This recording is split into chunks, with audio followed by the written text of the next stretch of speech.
Hello dear students, इस series का last video जो कि हमने पहले डिस्कस करना शुरू किया था, हमारी लाइफ के जो सुपर विलन्स हैं वो डिजिटल इंस्ट्रूमेंट्स हैं। एक्चुअल में हम उनको सुपर विलन की तरह यूज कर रहे हैं। इसके पहले 3 वीडियोस और आ चुके हैं, इसके ऊपर आपको देख लेना चाहिए। डिजिटल डिल्यूज क्या है, digital dementia and digital destruction क्या है। उसके बाद अब हम बात करने वाले हैं डिजिटल डिडक्शन की। स्टूडेंट लाइफ में ये एक बहुत ही ज्यादा इंपॉर्टेंट रोल प्ले करता है जिसका नाम है डिजिटल डिडक्शन। ठीक है, आप सभी को पता है कि डिजिटल इंस्ट्रूमेंट जो है वो हमारे लिए सुपर हीरो की तरह काम भी कर सकते हैं और सुपर विलेन की तरह भी काम कर सकते हैं। बस हम उनको कैसे यूज कर रहे हैं इसके ऊपर डिपेंड करता है। इस पूरी इन्फॉर्मेशन का जो सोर्स है वो है लिमिटलेस नाम की एक बुक जो कि जिम क्विक ने लिखी हुई है। आप सभी लोगों को पढ़नी चाहिए एक बार। मुझे उसमें से कुछ इन्फॉर्मेशन बहुत इंपॉर्टेंट लगी स्टूडेंट्स के लिए, इसलिए मैं वो आपके साथ में शेयर कर रहा हूँ। आज का टॉपिक है डिजिटल डिडक्शन, जो कि स्टूडेंट के लिए बहुत ज्यादा इंपॉर्टेंट है। पहली बात, anyone can find any answer on Google, so everyone is confused with consideration that this knowledge is their own knowledge. ये बहुत इंपॉर्टेंट पॉइंट है यार, इसको समझना बहुत जरूरी भी है। क्योंकि आजकल होता क्या है कि जितने भी स्टूडेंट्स हैं, जैसे ही वो क्वेश्चन सॉल्व करने बैठते हैं और उनको आंसर नहीं मिलता, तुरंत वो गूगल पे जाते हैं, डाउट नेट पे जाते हैं, गूगल पे जाते हैं, इंटरनेट पे जाते हैं कि इसका सोल्यूशन हमें मिल जाए। और जैसे उनको उसका सोल्यूशन मिल जाता है तो वो ये नहीं समझते कि ये सोल्यूशन मेरा नहीं है, मेरे दिमाग ने सोल्यूशन को जनरेट नहीं किया है, मैंने इस प्रॉब्लम को सॉल्व नहीं किया। ये सोल्यूशन मैंने शॉर्टकट मेथड से, क्विक फिक्स मेथड से, गूगल से या डाउट नेट से ढूंढा है। किसी टीचर ने इसको वहां पे डाला होगा और मैंने वहां से उठाया है। This knowledge is my not my knowledge, this knowledge is teachers knowledge. लेकिन बच्चे क्या करते हैं, उसको वहां से उठा लेते हैं, उसको समझ लेते हैं। अगर समझ में आ गया तो मानते हैं कि हाँ ये मैंने ही फाइंड आउट किया है, ये मेरी ही अपनी नॉलेज है। ये एक बहुत बड़ी प्रॉब्लम है। लोगों को लगता है उनकी नॉलेज है, ये आपकी नॉलेज नहीं है, ये नॉलेज किसी और की थी जिसको आपने अपना मान लिया है। और क्योंकि आपने वो सॉल्यूशन फाइंड आउट ही नहीं किया है, इसलिए सॉल्यूशन को आप ज्यादा टाइम तक याद कर भी नहीं पाओगे। आपने देखा होगा ऐसे क्वेश्चंस जिनका, जैसे पहले मैं क्या करता था, जब मैं फिजिक्स पढ़ा रहा था तो बच्चों को बोलता था कि एचसी वर्मा सॉल्व करनी है। एक बच्चा डेली एचसी वर्मा का होमवर्क करके लाता था। बहुत सारे बच्चे डाउट से पूछते थे, लेकिन वो बच्चा कभी डाउट नहीं पूछ रहा था, वो प्रॉपर होमवर्क लिख के दिखाता था। मैं सोच रहा था कि ये बच्चा कहाँ से ला रहा है। तब उसके पेरेंट्स ने बताया कि ये सब कुछ गूगल से उठा के लेकर के आता है, वो सब कुछ छाप लेता था। लेकिन एक दिन मैंने जब उससे क्वेश्चन पूछना स्टार्ट किया, उसको कुछ नहीं आता, कुछ भी नहीं आता। And this was also happening with my relative. वो मेरे घर पे पढ़ रहा था and he was saying sir बाबा मुझे सारी चीजें आती है, आप मुझे जो भी पूछना चाहो वो पूछ सकते हो। मैंने उसको पूछा एक दो चीजें, उसको कॉन्सेप्ट आते ही नहीं थे। और वो कर क्या रहा था, वो सारा का सारा होमवर्क जो कर रहा था वो पूरा वो गूगल से देख देख करके कर रहा था। और उसको लग रहा था कि क्योंकि वो गूगल से देख करके लिख रहा है तो उसको तो याद हो ही जाएगा, बट एग्जाम के टाइम पे उसको कुछ भी याद नहीं आ रहा था। ये है डिजिटल डिडक्शन, जहां पे हम किसी और की दी हुई नॉलेज को अपनी नॉलेज समझ करके पूरी दुनिया में ज्ञान बांटना शुरू कर देते हैं। अब आप क्या करोगे, शो ऑफ करोगे। जब ऐसी सिचुएशन होगी तो आप जाओगे दोस्तों को दिखाओगे कि तुझसे वो क्वेश्चन सॉल्व हुआ, वो बोलेगा नहीं देख मुझसे हो गया, ये सोल्यूशन है। वो बोलेगा वाओ यार तेरे से सॉल्व हो गया, अगेन तुझे डोपामाइन मिला, मजा आया। अब तो अगली बार क्या करेगा, नेक्स्ट टाइम फिर से जाएगा, फिर से यही सेम काम करेगा। अब ये करने की वजह से हो क्या रहा है कि तूने अपने दिमाग के अगेन उस मसल को बंद कर दिया जो सोल्यूशन निकालती थी। हमारा ब्रेन जो है वो इसी तरीके से काम करता है ना, कि जब आप सॉल्यूशन निकालोगे, दिमाग लगाओगे, 10-15 मिनट किसी कंसेप्ट पे सोचोगे तो दिमाग काम करेगा। लेकिन अगर आप ऐसा नहीं करोगे तो दिमाग काम नहीं करेगा। So that is what is happening with us. So this leads to over confidence and over poor decision making. Actually यहाँ पे होना चाहिए this is the poor decision making. अब होता क्या है, पुअर डिसीजन मेकिंग कैसे हो जाती है। बहुत लोग बोलते हैं कि सर ये पुअर डिसीजन मेकिंग कैसे हो जाती है। ओवर कॉन्फिडेंस तो चलो समझ में आ गया कि, लेकिन डिसीजन मेकिंग इसलिए पुअर हो रही है ना क्योंकि देखो जब हम किसी प्रॉब्लम का सोल्यूशन निकालते हैं तो हमारी डिसीजन मेकिंग पावर जो है वो स्ट्रांग होती जाती है। डिसीजन मेकिंग पावर का मतलब क्या होता है कि एक प्रॉब्लम में फंस गए हैं, आप उस मोमेंट पे हमें डिसीजन लेना है कि हम इधर जाए या इधर जाए।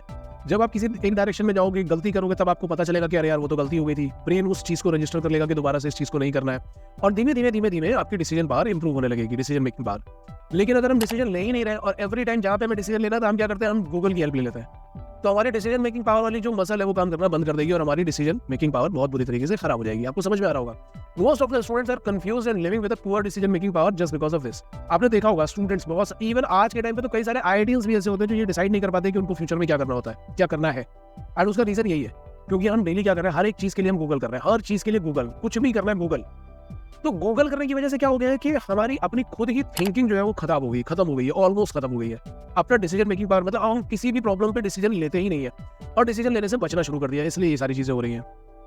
When they are using their laptops and mobiles in the class, they are not using their brain and always looking for a quick fix method, जिसके बारे में पहले ही बात कर चुका हूँ। और ऐसे स्टूडेंट बहुत बार क्या करते हैं, टीचर को टेस्ट कर रहे होते हैं। जब टीचर कुछ पढ़ा रहा होगा तो वो एक ऐसा क्वेश्चन अपने मोबाइल में से धीमे से गूगल करके लेकर गएंगे और फिर पूछेंगे सर इसका क्या मतलब है, और वो ये देखेंगे कि क्या टीचर को पता है या नहीं पता है। और अगर टीचर को नहीं पता होगा तो वो बहुत खुश होते हैं, अरे देखो टीचर हमें पढ़ा रहा है लेकिन इसको ये भी नहीं पता, मैंने गूगल पे देख करके इसको फंसा दिया था। ठीक है, आपने उस मोमेंट पे टीचर को फंसा दिया, टीचर की इंसल्ट कर दी, टीचर को नहीं पता था, लेकिन इससे आपका कोई फायदा नहीं हुआ। इससे आपको एक और अलग तरीके का डोपामाइन मिलने लगा कि टीचर की इंसल्ट करो और मजा आएगा, लेकिन इस डोपामाइन से आपका कोई भी फायदा नहीं होने वाला है। ठीक है, because of the over use we have stopped thinking and we have stop thinking and started taking opinion from internet. ये एक बहुत बहुत बहुत ज़्यादा बड़ी प्रॉब्लम है। आज आप देख रहे होगे कि हमारे देश में पढ़ाई लिखाई से रिलेटेड नहीं, और भी चीज़ों से रिलेटेड है। लोगों ने अपने अपने रिलीजन या अपने रिलीजियस थिंकिंग को बिल्कुल बंद कर दिया, बिल्कुल खत्म कर दिया, पॉलिटिकल थिंकिंग को बहुत खत्म कर दिया। लोग क्या करते हैं, डिबेट देख रहे हैं। अब डिबेट में क्या हो रहा है, 4 लोग जोर जोर से चिल्ला रहे हैं और वो अपनी थिंकिंग बता रहे हैं। हम क्या कर रहे हैं, उनकी पूरी की पूरी इन्फॉर्मेशन को कंज्यूम करते जा रहे हैं, और उस पूरी इन्फॉर्मेशन को हम क्या मान रहे हैं कि ये मेरी अपनी इन्फॉर्मेशन है, मेरी अपनी नॉलेज है। तो उनकी थिंकिंग को हमने अपनी थिंकिंग बना लिया है। आप देखोगे बहुत सारे सो कॉल्ड यूट्यूबर्स हैं जो अपने आप को मतलब बहुत ही ज़्यादा ऐसा बोल सकते हो कि बहुत बुद्धिजीवी मानते हैं, इंटेलेक्चुअल्स मानते हैं। उनको लगता है कि जो उनको पता है वो बहुत इंपॉर्टेंट है। और मैक्सिमम क्राउड जो उनकी ब्लाइंड फॉलोअर्स हैं, वो क्या करते हैं, वो उसको एज इट इज फॉलो कर लेते हैं। उसमें ये भी नहीं देखते कि इसने जो भी फैक्ट्स बताए वो सही है या नहीं है। बाद में जब दूसरा बंदा बताता है कि अरे यार ये वाले फैक्ट्स तो रॉन्ग थे, तो जो ब्लाइंड फॉलोअर्स होते हैं वो लड़ना झगड़ना शुरू कर देते हैं। तो इसकी वजह से हो क्या रहा है, इसकी वजह से हो रहा है कि हमारा जो पैराडाइम है ना वो धीमे धीमे बर्बाद हो गया है। हमारा जो सोचने का तरीका है, जो हमारा थॉट प्रोसेस है, वो धीमे धीमे खत्म हो रहा है। क्यों खत्म हो रहा है, क्योंकि जैसे ही आप यूट्यूब पे जाओगे, आपको सपोज करो कि आपको देखना है किसी पर्टिकुलर चीज़ के बारे में, किसी पॉलिटिकल चीज़ के बारे में इन्फॉर्मेशन लेनी है, आपने वहाँ पे जाकर के टाइप किया, किसी ने कुछ बताया। अब जब कोई कुछ बताता है तो एक्चुअल में एज अ ह्यूमन बीइंग हमें क्या करना चाहिए, जैसे कोई हमें बताता है हमें उसके ऊपर सोचना चाहिए लॉजिकली कि इसने जो भी चीज़ें बताई क्या लॉजिकली करेक्ट है या नहीं है। लेकिन एज अ ब्लाइंड फॉलोअर हम करते क्या है, हम लॉजिकली सोचने की बजाय वो जो भी चीज़ें बताता है उसको एज इट इज एक्सेप्ट कर लेते हैं और उसको अपनी नॉलेज मान करके दुनिया को ज्ञान देना शुरू कर देते हैं। तो जब आप दुनिया को ज्ञान देना शुरू कर देते हो तो आप और कॉन्फिडेंट हो जाते हो कि जो भी आपको पता है वो सही है। और अगर सामने वाला कुछ बताने की कोशिश करे तो उसमें आप अपनी इंसल्ट फील करते हो, जिसकी वजह से आपकी, अब आप समझ के देखो यहाँ पे हो क्या रहा है। यहाँ पे हो ये रहा है कि आपकी खुद की थिंकिंग कुछ है नहीं, आपने दूसरे की थिंकिंग को अपनी थिंकिंग बना लिया है। अगर वो थिंकिंग सही हुई तो आपके लिए काम कर जाएगी, लेकिन अगर वो रॉन्ग हुई तो आपके लिए बहुत बुरा काम करने वाली है। ठीक है, और अगर कोई दूसरा आपको समझाने की कोशिश करेगा तो आपको समझ में भी नहीं आएगा। इस तरीके से आप अपनी लाइफ खुद खराब करना शुरू कर दोगे। तो क्विक स्टार्ट क्या है, before taking a decision schedule a time for that job and don't use any digital device, just use your brain.